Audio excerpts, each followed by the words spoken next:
مقام سدرہ رول امین رک جاؤ، یہ سیر گاہ محمد صلی اللہ علیہ وسلم ہے، راہ عام نہیں۔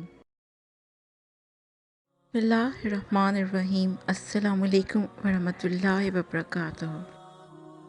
معراج النبی کا واقعہ اسلامی تاریخ کا ایک اہم ترین واقعہ ہے، جس میں اللہ تعالیٰ نے اپنے پیارے نبی حضرت محمد مصطفیٰ صلی اللہ علیہ وسلم کو اپنے حضور آسمانوں پر طلب فرمایا۔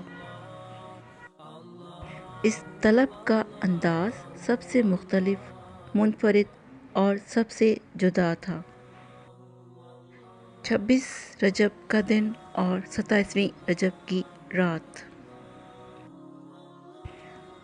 معراج کی شب حضرت محمد مصطفیٰ صلی اللہ علیہ وسلم اپنے چچا زاد بہن ام ہانی کے ہاں آرام فرما رہے تھے۔ ام ہانی فرماتی ہیں کہ اس رات حضرت محمد مصطفیٰ صلی اللہ علیہ وسلم میرے ہاں تشریف فرما تھے۔ نماز عشاء کے بعد ہم سب سو گئے اور جب فجر کا وقت ہوا تو امام الانبیاء نے ہم سب کو جگایا۔ چنانچہ ہم سب نے نماز فجر ادا کی۔ اس کے بعد اللہ کے حبیب حضرت محمد مصطفیٰ صلی اللہ علیہ وسلم نے فرمایا، عشاء کی نماز تو میں نے آپ لوگوں کے ساتھ ادا کی، لیکن اس کے بعد میں بیت المقدس پہنچا اور وہاں بھی نماز ادا کی۔ ام ہانی نے عرض کیا، یا رسول اللہ، اس واقعے کا کسی سے بھی ذکر مت کیجیے گا۔ حضرت محمد مصطفیٰ صلی اللہ علیہ وسلم نے فرمایا، واللہ میں لوگوں کو اس کا تذکرہ ضرور کروں گا۔ جب صبح ہوئی تو اللہ کے پیارے نبی حضرت محمد مصطفیٰ نے سب کو یہ خبر دی۔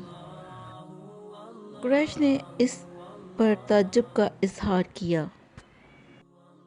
اور اسے ناممکن کہہ کر اسے جھٹلایا،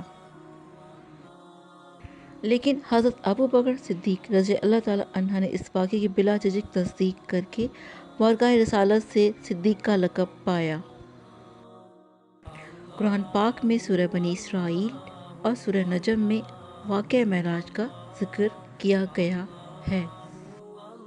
سورہ نجم میں ارشاد ہوتا ہے کہ ان کی آنکھ نہ تو مائل ہوئی نہ حد سے آگے بڑھی، انہوں نے پروردگار کی قدرت کی کتنی ہی بڑی بڑی نشانیاں دیکھیں۔ نبوت کے اس غیبی، جسمانی اور روحانی آسمانی سفر میں بہت سے معنی پنہاں ہیں۔ پہلا یہ کہ رسول اللہ صلی اللہ علیہ وسلم دونوں قبلوں مسجد الحرام اور مسجد اقصیٰ کے نبی اور مغرب و مشرق کے امام اور تمام انبیاء کرام کے وارث اور پوری عالم انسانیت کے راہبر اور رہنما ہیں۔ دوسرا یہ کہ حضور پاک کی امامت میں تمام انبیاء سابقہ نے نماز ادا کی۔ یہ امامت دراصل آپ صلی اللہ علیہ وسلم کے پیغام کی آفاقیت اور ہر طبقہ انسانی کے لیے آپ کی تعلیمات کی مغیریت کی دلیل ہے۔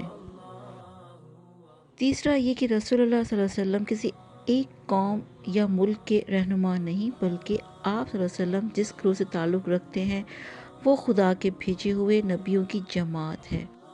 ان رسولوں کا کام یہ ہے کہ یہ آسمان کا پیغام زمین والوں کو اور خالق کا پیغام مخلوق کو پہنچاتے ہیں اور ان سے پوری نوع انسانی مستفید ہوتی ہے۔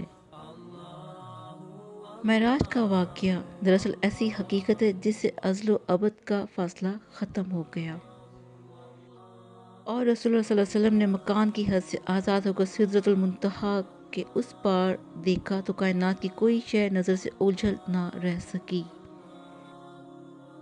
پانچواں یہ کہ دراصل یہ روحانی معراج تھی جس کے کمالات کی مکمل تصویر ازل سے ابد تک عالم کوہ و مقام پر محیط ہے۔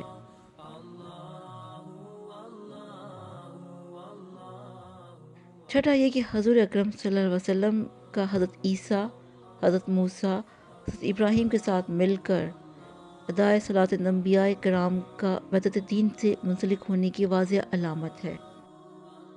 معراج کے موقع پر ہی نبی کریم صلی اللہ علیہ وسلم پر 50 وقت کی نماز فرض کی گئی۔ جو تخفیف کے بعد 5 وقتی رہ گئی۔ اس کے ساتھ یہ بھی اعلان کیا کہ جو یہ 5 وقت کی نمازیں پڑھے گا اس کو اس 50 نمازوں کا ثواب ملے گا۔ آپ صلی اللہ علیہ وسلم کی خدمت میں دودھ اور شراب کے پیالے پیش کیے گئے، جن میں سے آپ صلی اللہ علیہ وسلم نے دودھ پسند فرمایا، جس پر آپ صلی اللہ علیہ وسلم سے کہا گیا کہ آپ نے فطرت کی راہ اختیار کی۔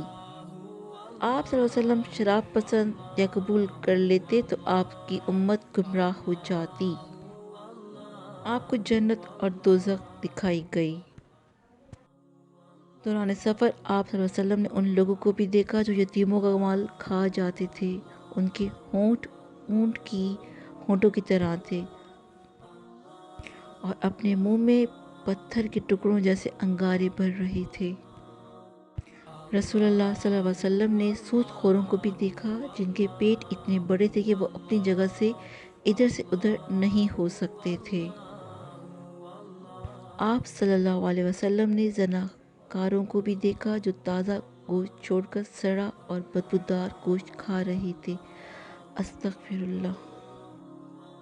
آپ صلی اللہ علیہ وسلم نے ان عورتوں کو بھی دیکھا جو ناجائز اولاد کو شوہر پر لاد دیتی تھی۔